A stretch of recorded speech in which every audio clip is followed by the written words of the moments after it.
Très bien, bienvenue à ce guide N8N avec Google Excel, d'accord? Aujourd'hui, on va parler de tous les nœuds liés à Google Excel, leurs fonctions et utilisation. Commençons par ce déclencheur Row Added qui automatise l'ajout d'une ligne dans N8N, ok? Ce déclencheur s'active lors d'un événement spécifique, ici la création d'une nouvelle ligne. Si on clique sur l'onglet Sheets, on le sélectionne, puis dans Triggers, on voit le type On Row Added. Donc, quand ce déclencheur s'active, notre workflow démarre, compris? Ici, on a les identifiants et là la fréquence de vérification souhaitée.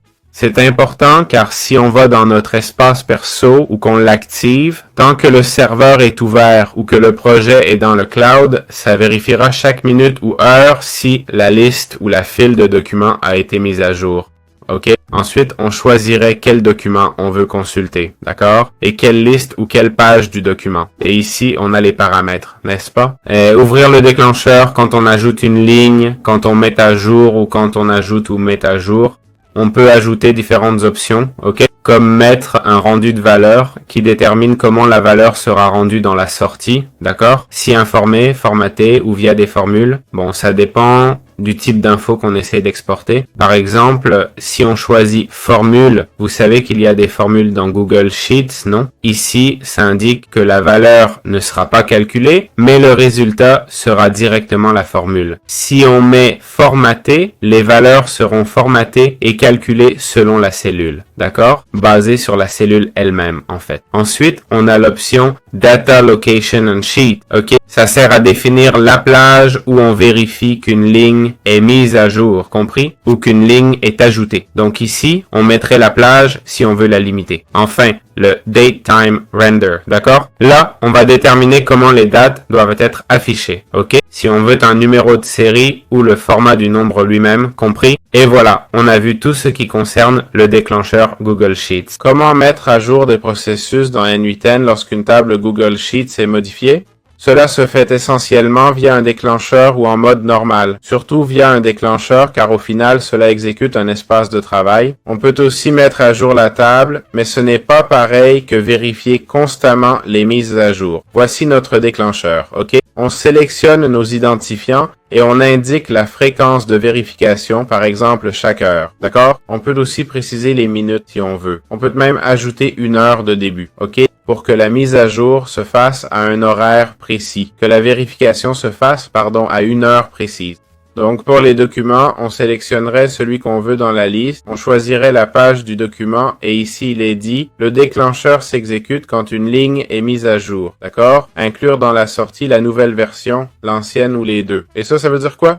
En gros, ça dit, cette option n'est efficace que quand le workflow s'exécute automatiquement, ok? C'est utile si on veut différentes infos en sortie, par exemple l'ancienne et la nouvelle version, on mettrait les deux. Si on veut juste la nouvelle version avec la table à jour, on mettrait nouvelle version non, etc. Ça dépend de comment on veut extraire les variables de Google Sheets. Ensuite, on a deux options, ce serait les colonnes à surveiller, ok? Ça nous permet de choisir dans la liste ou de spécifier des ID avec une expression. Ici, dans la section expression, on en apprend plus sur ces paramètres, l'écriture des expressions et les webhooks, ok? Ça inclut un peu plus de programmation. On parle des colonnes à regarder, ok? Si on veut une seule colonne, on prendrait celle des emails, non? Ou le lien, ou juste le message, d'accord? Donc, on limiterait le nombre de colonnes qu'on regarde. Ensuite, on a la zone et la feuille de données qui définit une plage. De quelle ligne à quelle ligne on veut voir l'info, ok?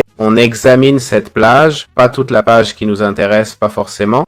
Voilà, avec ça, on a bien configuré ce déclencheur. Bien, comment automatiser les changements dans nos feuilles Google Sheets? Pour ça, on a le déclencheur Google Sheets Any Updates, ok? Il s'active quand un changement se produit dans notre tableau, ajout, mise à jour, suppression de ligne ou colonne, ok? Donc ça couvre tout type d'événement. Voici la configuration qu'on a ici, d'accord? Pour les paramètres, on a un mode où on peut ajouter un temps de sondage qui vérifie chaque minute ou selon un réglage personnalisé, ok? C'est-à-dire un minuteur spécifique, compris? Ensuite, on peut sélectionner ici, comme pour tous les déclencheurs et outils Google Sheets, une page, un document, et le déclencheur s'active quand une ligne est ajoutée ou mise à jour, ok? Dans la sortie, on choisit si on extrait la variable de la nouvelle version ou de l'ancienne.